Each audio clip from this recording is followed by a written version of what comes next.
Hey guys, Dr. Seamus here, and I'm excited about this video because I'm going to be talking about something that really has perhaps the biggest bearing over healthy gut microflora, and this is going to be the presence of dietary fiber in the diet. And this is a plant-based nutrient. It's really a type of carbohydrate that humans don't have the digestive enzymes to fully break that down, so it'll pass into the colon where it can act as a prebiotic source to feed the beneficial microorganisms there. And if you think about, maybe you're someone getting so many different probiotics in different fermented foods and this and that, but if you're not supporting those good bugs with the food they need, it's really they're not going to survive well, they're not going to last long. There's a lot of competition for space in there, and so we need to make sure we're feeding the good bugs what they need to really thrive and survive well, to then create good overall, not only GI health, but overall body-wide health. And so there are two types of fiber. We have soluble and insoluble. When it comes to soluble fiber, this dissolves in water. It forms a gel-like substance that can really help lower cholesterol and really promote better insulin sensitivity, stabilize blood sugar levels.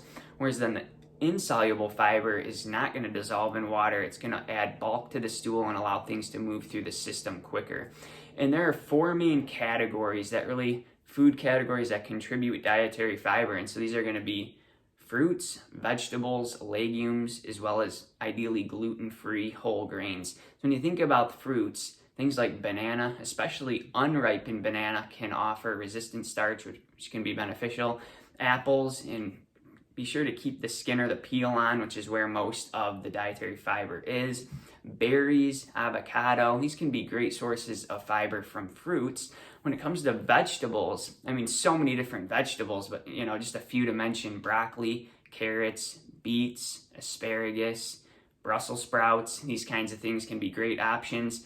As far as the legumes department, we're going to want to do things like beans, peas, lentils. These can be great options there. And then as far as gluten-free whole grains, you can do things like gluten-free oats. And by the way, these are naturally gluten-free, but it's good to look for the GF on the label just to make sure there's not a cross-contamination issue there, as well as buckwheat, quinoa, wild rice, brown rice, teff, sorghum. These can be great options in the whole grain department. Again, we don't want to overdo that. That's going to be better in moderation, but those can be some great options there. And then even just things like chicory root, garlic, onion, chia seeds, other great fiber sources.